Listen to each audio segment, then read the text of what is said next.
So now we are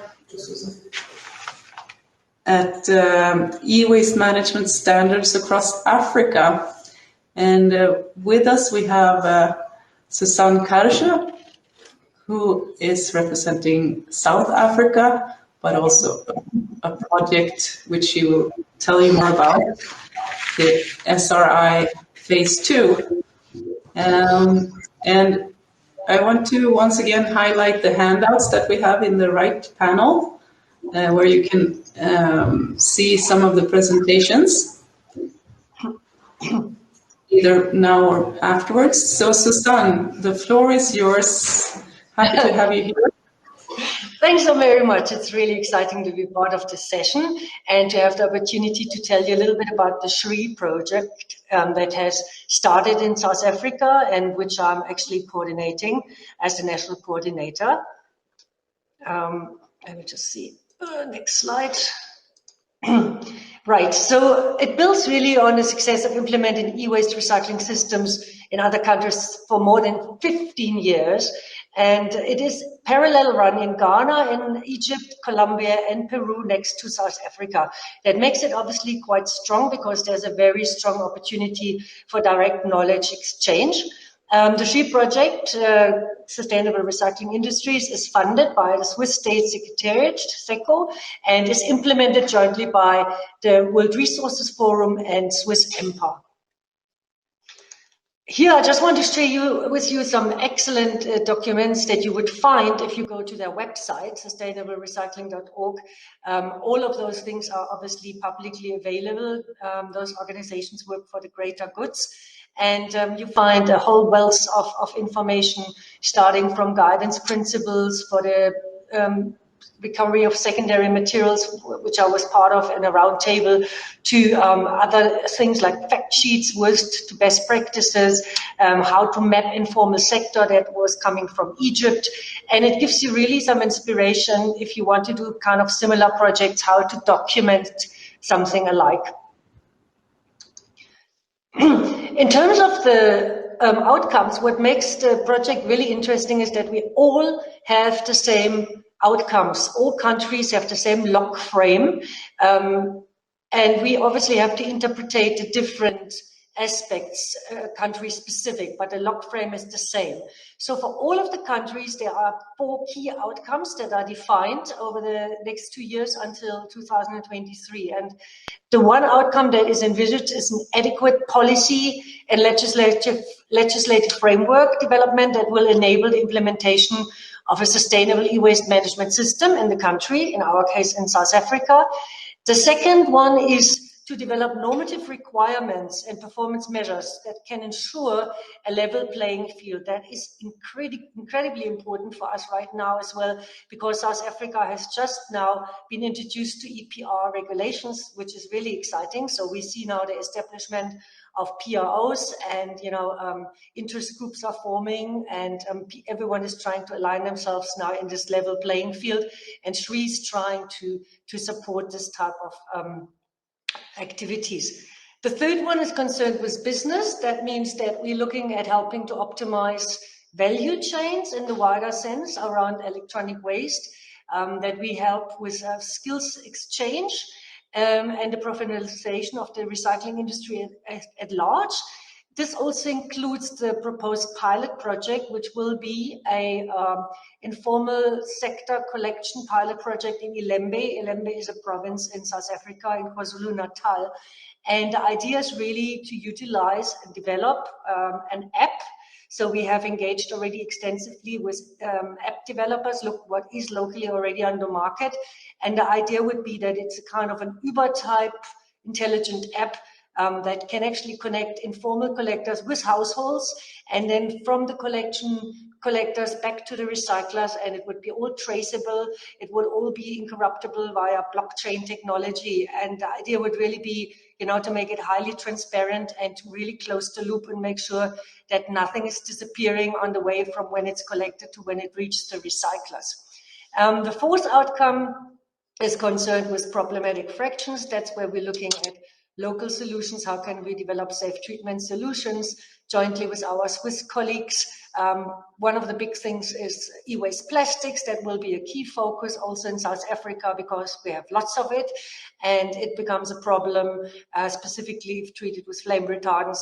So again, we're looking at our colleagues, for example, who did some really amazing work in India through the 3 project as well, learning to separate those fractions fairly simply. And then the global component is obviously the international exchange, which makes it so powerful. Now, right back into South Africa, how did we now translate this lock framework? In our case, what it means on the policy side is really that we support the drafting of a national e-waste policy. Now, we do have e-waste regulations in South Africa, as I said. We also have a national waste management strategy, which is, for the wider waste regulations, but we don't have a specific national e-waste policy, and we are busy as we speak to develop that. And that has to obviously then also be translated to a harmonized correspondent management policy for the province in Ilembe. The other aspect is that we want to actively assist producer responsible organizations to prepare themselves towards a common EPR strategy to ensure that, logistics are optimally built up and used. From the normative side, what we do is really establishment of new normative requirements, and that will happen in form of industry-defined voluntary minimum standards. Now, they are defined by industry, but they ultimately will become made mandatory. And the idea would then be that those mandatory norms and standards will be able to replace, in some cases, some very tedious current requirements, such as waste management licenses, not in all cases, but in some cases. And then as soon as the norms and standards are developed by the industry and submitted to the government, and the government is in approval and will officially implement them as a national normative framework, we will then obviously also assist with the development of auditing schemes and protocols so that we can actually start auditing service providers against these normative requirements that we then develop. And then we need to also have an independent auditing body that we have to still define. On the business, as I said, we look at development of national training curricula, both for the advanced e-waste as well as a entry-level e-waste training. The advanced one would be concerned with a treatment facility operator, a controller, and the entry-level would really be concerned with collection, separation, and grading. And grading is something that we learned a lot from when I engaged with RU, and I will share a little bit more on how we intend to incorporate those kind of things. So we started out just a week ago. We had our first official online workshop on policy development, which was quite touch and go because on virtual platforms things are not as simple. But we managed. We had a very good outcome. We gave a big briefing to the interested stakeholders, and we did a little workshop exercise asking delegates, how do you want South African re-management landscape to look like in 10 to 15 years? We had 5 different aspects that we looked at, from environmental to social to economic, technical and legal.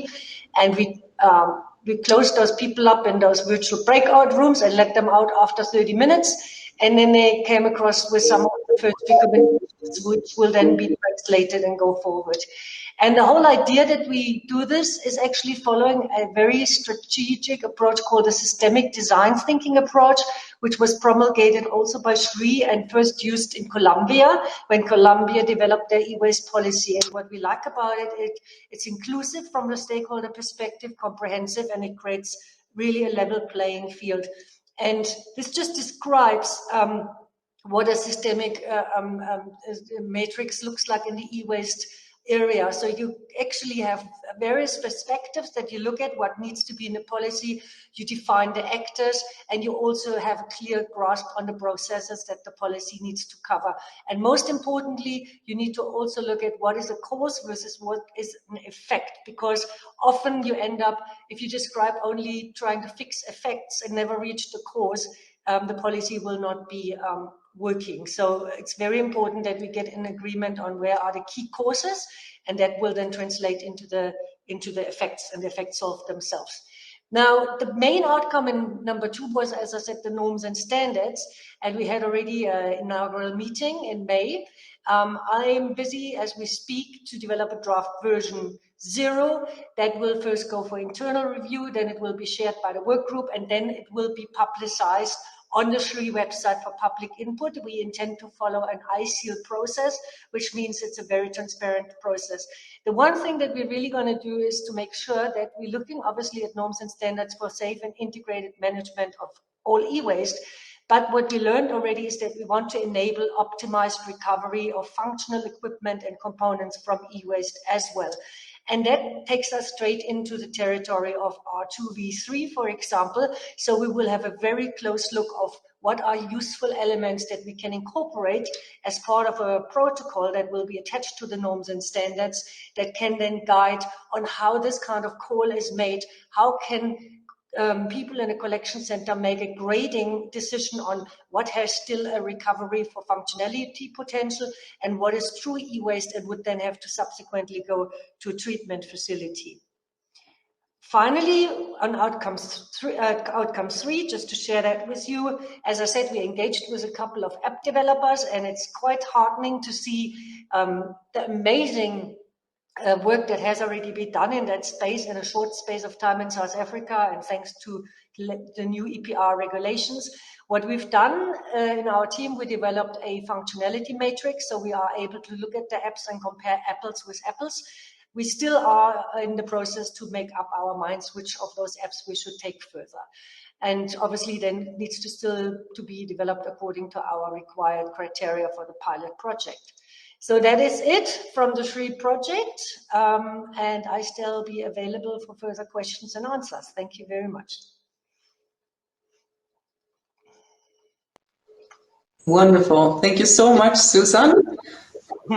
Incredibly interesting, and there is so much information at once, but also you mentioned sustainable, the website that you have.